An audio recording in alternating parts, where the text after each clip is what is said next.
ka ba lagi na heartbroken? Ako 7 years. Hindi ako mag-mention na pa 7 years. Unang punta ko sa bahay nila. Pag-awak ko ng cellphone niya, wait lang, sabi niya, may i-delete lang ako. Pero hindi ko pinayagan. Kinuha ko yung cellphone niya. Nagulat ako. Teka lang, baby, sabi niya. Oh, baby shark. Andito si MM, sabi niya doon. Maganda kasi siya, Beth. Totoo yun. Maganda siya, pero maganda siya, mabait. Tahimik. Kapag mahal mo kasi ang isang tao, Handa ka magpakatanga para sa kanya. Yun no? Ano na yung term?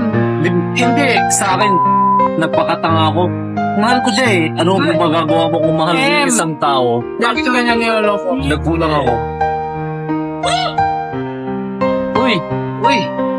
Tayo punta. Ha? Bakit ko lang, friend? Parang Ha? kanina ka nag-aantay. Ba't magkasama kayo? Ilang taon na nag-aantay mo na. Oo, hindi. Relax ka lang. Huwag kang kabahan. Kinakabahan ka eh. Nangangatal ka oh. Saan kayo punta? Ano gagawin nyo? Alam ko naman ang girlfriend mo yan eh. Hindi mo naman kita napatuloy eh. Oh, bakit sasakay mo tapos itataluin? Tuloy mo na eh. Gagawin niya rin sa'yo yung ginawa niya sa akin ngayon. Hindi pa ako dadaan ng kainta. Hindi ko pa mahuhuli.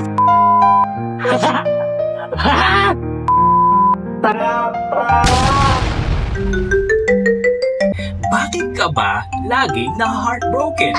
Nagmahal ka, nasaktan ka, nagmahal ka ulit, sasaktan ka na naman, paulit-ulit na lang. Kapatid, baka naman hindi problema ang love life mo. Baka may maling relationship pattern ka na hindi mo napapansin. Tara, tuklasin natin yan dito sa JC Talks. JC Talks. Aminin natin, hindi madaling ma-heartbroken at masakit ang ma-heartbroken. Ano ba yan? Pero kung lagi na lang nasisira ang bawat relationship mo, aba, baka may ginagawa kang mali na hindi mo napapansin. Paano masabi? Number 1, pilit mong hinahanap ang dawan sa kahit sino. Uy, cute siya. Baka siya na. Kapatid, hindi porke gwapo o maganda, yun na yung dawan agad. Baka ibig mong sabihin, the one who will hurt you pala. Number 2, nagmamadali kang pumasok sa relationship. What? Yung tipong, magka-chat lang kayo, tara na, tayo na. Mua. Hindi pa nga kayo nagkakakilala ng matagal, gusto mo na agad may label? Kapatid, ang pagmamadali, madalas na uwi sa fast heartbreak. Number 3, pumipili ka ng maling tao. Kapag ang hinahanap mo lang ay yung mga sweet mag-text, pero tamad mag-effort sa relationship, di normal lang na masaktan ka.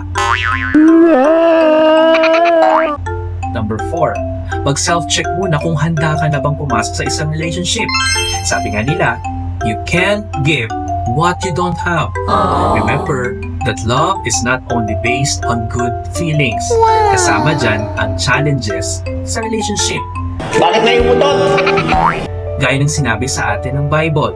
Sabi sa Proverbs chapter 3 verses 5 to 6, sa Diyos ka magtiwala ng buong puso at lubusan at huwag kang manangan sa sarili mong karunungan. Sa lahat ng iyong gawain, siya nga'y alalahanin upang ikaw ay patnubayan sa iyong mga tatahakin. Ibig sabihin kapatid, hindi lang dapat puso ang gumagana sa relationship. Dapat kasama si Lord sa pagpili mo. Kapatid, hindi ka forever made destined for heartbreak. You have to understand na ang relationship comes in a perfect time of your maturity on the right person. Mga kapatid, baka may mga other tips o nalalaman or experiences kayo dyan tungkol sa topic natin about bakit palagi kang na-heartbroken. Please share it para makatulong yan sa lahat ng mga may pinagdaraanan. Tapos, kung may topic kayo na gusto niyong pag-usapan, just send it over through the comments. Thank you for watching. This is JC Talks on a mission to impart messages of faith, hope, and love. Remember, Jesus loves you. Peace out. JC Talks.